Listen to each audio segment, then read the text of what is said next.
Hey, basketball fans, want to remind you guys to get subscribed to the channel here on Chat Sports. Our NBA coverage slowly starting to increase and ramp back up again because, well, the season is about to return. Just a few weeks away for basketball being back. And then when it's over, guess what? Our coverage increases even more because we got the draft, we got free agency, we go live all the time, so make sure you're subscribed, you turn on notifications, all of that good stuff because our basketball coverage is ramping up here on Chat Sports. With that being said, today's video, it's mailbag time, so stick around for 1 sec.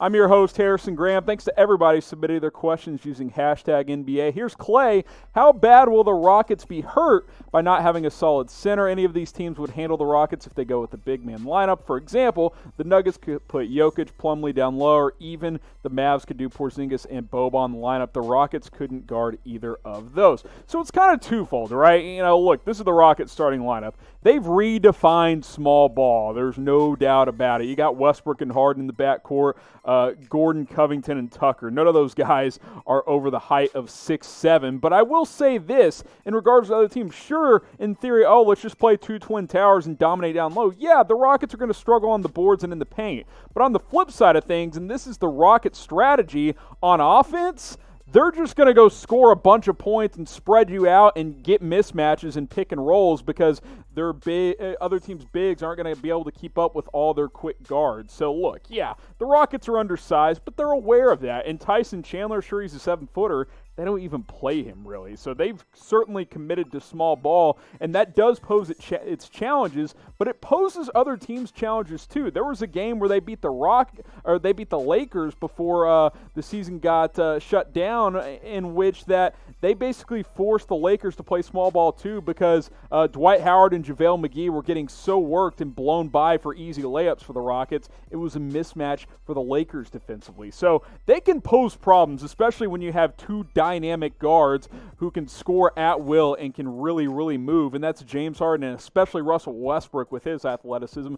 They're going to score a lot of points. Now, yeah, they're going to lose on the boards most nights, and they're going to struggle, against teams who have really talented big men like Anthony Davis is probably going to average 35 against them. Porzingis is going to score a lot against them as well, but they're going to score a lot. They're going to shoot a lot of threes as a team, especially Harden and Gordon. Westbrook not as much. Guys, remember, too, before the shutdown, Russell Westbrook had quietly become the most important player for the Houston Rockets. So it's fascinating what they're doing. We'll see if it works in the playoffs. They were having pretty good success before the shutdown. So what do you guys think? Are the Rockets title contenders? If you think they are, type C for contenders. If you're like, yeah, no, this small ball crap doesn't work, type P for pretenders. I'm on the fence. I could see it going either way. Let me know what you guys think in the comments section. While I'm on the fence about the Houston Rockets, I'm not on the fence about staying safe because I need sports back, and I assume you guys want sports back as well. Luckily, we got you guys covered with NBA face masks. Go to chatsports.com/NBA mask. You can get the solo ones. You can get the 4-packs. Got the 3-packs as well. Every single NBA team, whether they're in the playoffs or not, you can go get their face masks at chatsports.com/NBA mask. Quick tip, these 4-packs, 4 for $29.99. It's the best bang for your buck, where the single packs are just 1 for $14.99. So more bang for your buck if you go with the triples or the quads. That's what I recommend. Chatsports.com/NBA mask. Alex Young next up here. Who will be the first pick in the NBA draft? Well, I think it's down to 3 to 5 players or so, Alex. It's a weird year because we didn't have March Madness. The NBA got suspended. There hadn't been any, NBA Combine. The draft lottery hasn't even happened yet. Well, but before we look at some potential prospects here, let's look at the draft lottery standings on, who could get that topic. Obviously, the Warriors have the best chances. They finished at 15 and 50. Cavaliers, T-Wolves, Atlanta Hawks round out your top 4. And remember, the draft lottery will take place on August 25th. 5 through 8 here, and these are, of course, the 8 teams not going to Orlando in the bubble down there to resume the season. Detroit, Knicks, the Chicago Bulls, and the Charlotte Hornets. So, chances are one of these teams will get the number 1 pick, with Golden State having the best chance. These are kind of 5 guys I'm keeping my eye on, and it's weird to say, but LaMelo Ball is really gaining some steam to get the number 1 pick. That would be fascinating in my opinion. if he ended up going to Golden State. Anthony Edwards out of Georgia is another guy.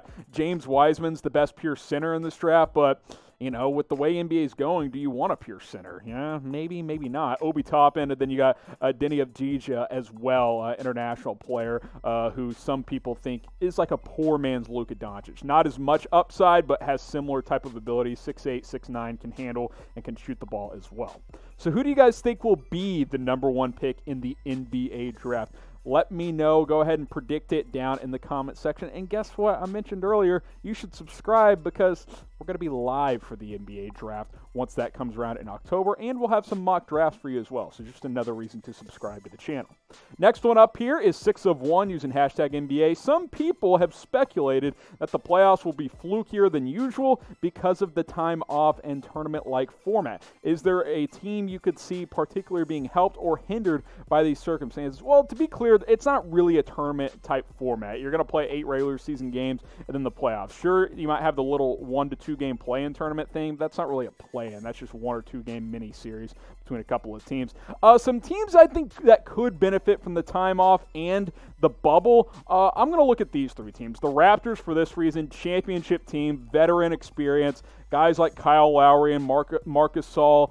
Siakam, these guys have been through it before. Going down to a weird environment, it's not going to faze them. How about the Mavericks? You got Rick Carlisle, a championship coach, a young team who may not know better. This could be one of those situations where a lack of experience actually could be in your favor because you're not playing in front of any fans. You're just going out there and playing ball in front of about 500 people. That could, benefit a team like the Mavericks. Plus, Luka was banged up before the layoff. And then the 76ers, who played well at home, can play well at the home, weren't playing that well before the break. Maybe the time off, maybe an atmosphere where you're not going to have opposing fans yelling at you. Maybe that could benefit them as well. Teams that could be hindered. How about the Bucks? 4 months off after being clearly the best team in the NBA all year.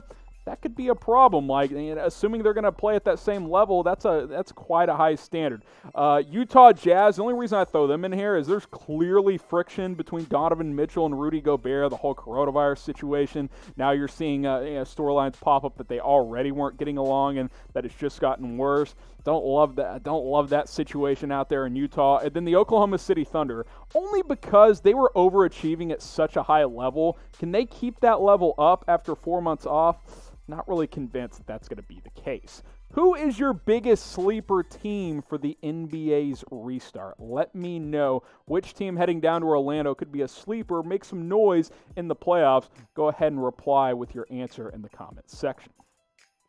Jason's next up here. Which player will have the greatest comeback, a.k.a. most improved player? It's kind of 2 different things, so I'm going to go with most improved player. And if you're talking about this season, these are kind of your candidates here for NBA's most improved player. Bam Adebayo is expected to win the award, although Brandon Ingram and Luka Doncic both have really good cases. Especially Luka, in my opinion, who's kind of a secondary MVP candidate as well. Devontae Graham probably won't win it because the Hornets aren't heading down to Orlando, so his season's over. And then Shai Gilgeous-Alexander has played really well for Oklahoma City, as they've been one of the surprise teams in the NBA. But I got to look at Bam Adebayo here. Look at the improvement from last season to this season. He's almost doubled his points. His rebounds are up. He's become a playmaker with over 5 assists per game, blocking more shots. Field goal percentage about the same, even though the volume has gone way up. He's been a big reason why Miami's been one of the contenders in the Eastern Conference, which not a lot of us expected to be the case for the Miami Heat. So I think Adebayo will win the award. If you're talking about next season, just think about guys who were hurt this year. Maybe like Victor Oladipo. That could be the case there. We also have these Ball is Back shirts, talking about the NBA return a little bit on today's mailbag. Go to chatsports.com/NBA return. You can get these for most of the teams heading down to Orlando. We got the Mavericks, we got the Raptors, we got the Celtics for you guys as well. Lots of other teams available at that link also. Chatsports.com/NBA return. Just $27.99. These are high-quality shirts. They're pretty sick. And, hey, it'll help you gear back up for the NBA's return for the 2020 season.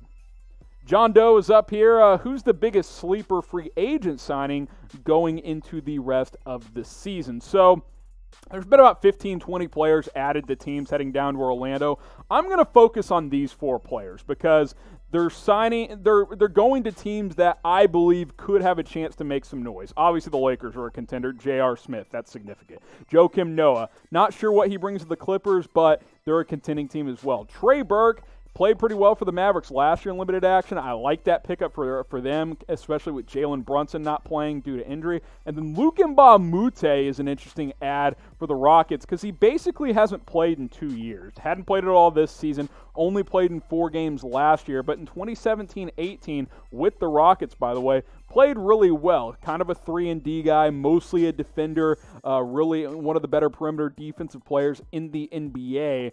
Fits what they like to do. They're familiar with him, so I'm intrigued to see what he can bring to the table for the Houston Rockets. Then I mentioned Trey Burke, who, for whatever reason couldn't make it work in Philadelphia this year, but in limited action last year with the Mavs, played for a couple teams, including Dallas, played pretty well in 25 games, 10 points per game, few assists, shot the ball well from the field, was shooting, 35.6% from 3 is a good number for him as a guy who likes to get to the basket. That's a good clip.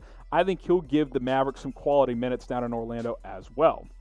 So we talked a little extra about Trey Burke and Luka Mute. How about these two guys, the LA teams? What is the better and maybe more significant signing? Is it J.R. Smith? Is it Joakim Noah? If you think it's Smith, type J.R. If you think it's Noah, type J.N. Let me know what you guys think in the comments section. So many yes here using hashtag NBA. What team is most likely to trade for Al Horford, and what do the Philadelphia 76ers get for him in return? So obviously this would be an offseason trade. You can't do any trades right now as the season's set to resume pretty soon. The problem is that contract, right? 3 years, $81 million. The fit has not worked next to Joel Embiid. It was weird what Philadelphia did this past offseason. They let Jimmy Butler go, and then they gave Al Horford a bunch of money. Doesn't really make sense because Al Horford's not a power forward at this point in his career, yet they've tried to make him one next to Joel Embiid. Just not smart. Hasn't worked. They started bringing him off the bench the last few games. You can cut him for a dead cap hit in a couple of years of 14.5, which is a little less than half of what he's set to make in 22-23, but still like 68 of that $81 million is guaranteed for the next 3 seasons. It's not great overall. He's still a decent player. He's got some value, but it's just hard to trade contracts like this. I'm sure the 76ers are going to explore this offseason. It's not a good deal for them. These are 3 teams that I think could make some sense. I'll start with the Golden State Warriors because you could move Andrew Wiggins' contract for Al Horford. The money works there. So if Philadelphia is willing to take on Wiggins, and if Golden State wants to bring a big in there, because obviously they have a lot of guards and wings with Curry, Thompson, Draymond, all those boys, maybe that could be an option. The Rockets, you would have to trade Eric Gordon and probably P.J. Tucker. Is that worth it for Al Horford? I don't really know. Sacramento, same deal. They can't keep Bogdanovich and Buddy Hield, so maybe you trade one of them. But I'd keep those guys. They're younger, so I don't know. Portland's another team I've seen thrown out there. Maybe they could bring him on board, but overall, Al Horford's contract with the 76ers isn't great, and they might be stuck with him for the remainder of his contract.